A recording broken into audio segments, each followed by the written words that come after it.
Hi there, and welcome to Pet Loss Support with Joanne. My name is Joanne Berg. I am a certified grief educator, and I specialize and am passionate about pet loss and bereavement because this is a type of grief that is often minimized and misunderstood, yet it is deeply impactful to many people. Today, I am going to talk about something that many people experience but find it hard to express, and that is losing a beloved pet right after your children move out. Sometimes it feels like the house becomes quiet all at once. First the empty nest, then the empty leash, and the silence again can feel so overwhelming. Research on the empty nest transition shows that this life stage often includes mixed emotions, pride, relief, excitement, but also sadness and identity shifts. Developmental psychology literature notes that role transitions can trigger temporary dips in mood and increase feelings of loneliness, particularly when caregiving has been central to one's identity. When pet loss occurs during the same period, the emotional impact can definitely compound. You are not just grieving your animal, you are grieving the end of daily parenting routines, the loss of caretaking identity, the shift in household energy, and the quiet that follows both changes. Layered grief is real. When losses stack, the nervous system feels it, and so do you. Grief can be complicated and so messy. Family systems research suggests that pets often function as stabilizers within the household.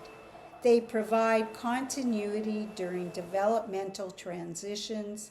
One client shared, "When my daughter left for university, our dog became my shadow. When he died 3 months later, it felt like the last piece of my daily life disappeared." Another said, "I didn't realize how much I was leaning on her presence. The house felt hollow. I wasn't just missing my cat, I was missing being needed." Pets soften transitions. They absorb silence. They maintain routine. When they are gone, the stillness can feel amplified. Research on midlife transitions highlights that identity restructuring is common when children leave home. Caregiving roles shift, and purpose feels different. One father shared, "I thought I'd handled the empty nest well, but when our dog died shortly after, I felt untethered.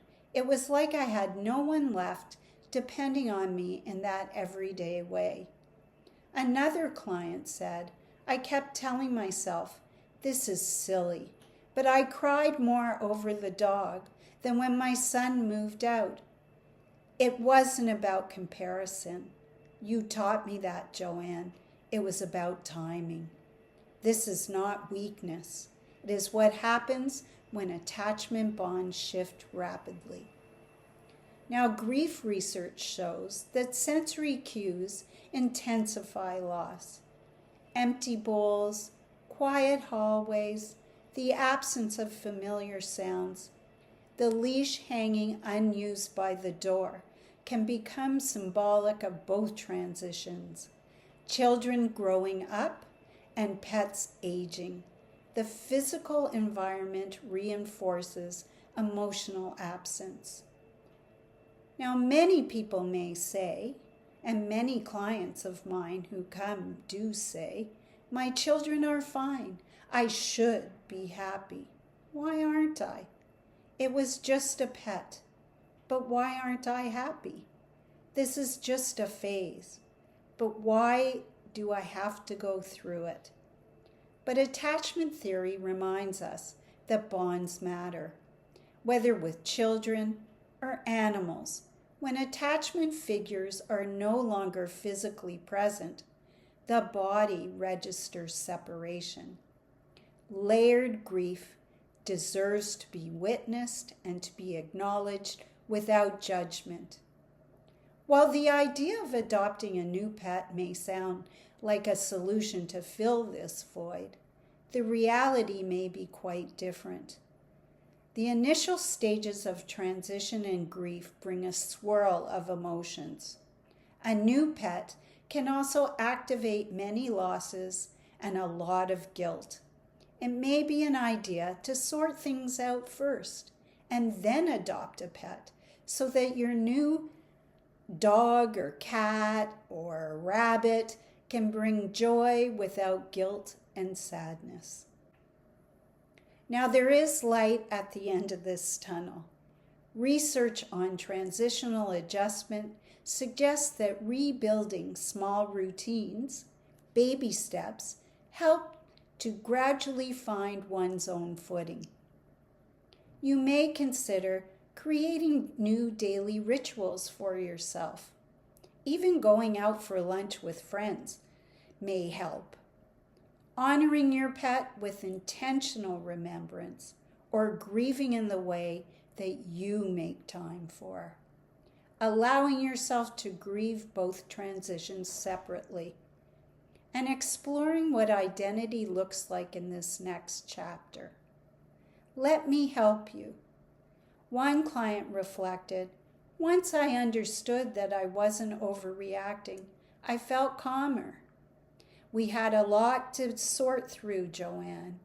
I was facing my fears about who I was without my children, who I was without my pet, and what that meant in my relationships, including, and most importantly, my marriage, and what my new relationship with my children as young adults may be. Talking it through with you helped me separate my sadness from my fear about the future and who I was. Sometimes one or two grounded conversations, can help untangle grief from identity loss, sadness from anxiety, loneliness from transition. In closing, if your house feels quieter than you expected, if the leash by the door feels heavier than it used to, if you are navigating both empty nest and empty leash, and if you are watching today, you are not alone in this. Please subscribe and comment, and remember that this is a tender transition. There is no wrong way to grieve or feel these layers, only your way, and you deserve support through it. I can help. I can help you sort this out. You can reach out to me through my website, petlossandbereavement.com, or my email, joannebergen1@gmail.com.